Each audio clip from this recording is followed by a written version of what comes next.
ومن الناس من يقول آمنا بالله وباليوم الآخر وما هم بمؤمنين يخادعون الله والذين آمنوا وما يخدعون إلا أنفسهم وما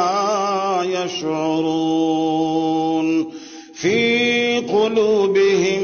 مرض فزادهم الله مرضا ولهم عذاب أليم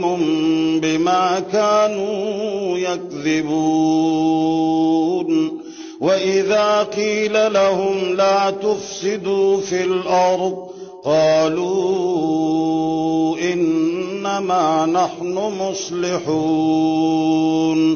ألا إنهم هم المفسدون ولكن لا يشعرون وإذا قيل لهم آمنوا كما آمن الناس قالوا أنؤمن كما آمن السفهاء ألا إنهم هم السفهاء ولكن لا يعلمون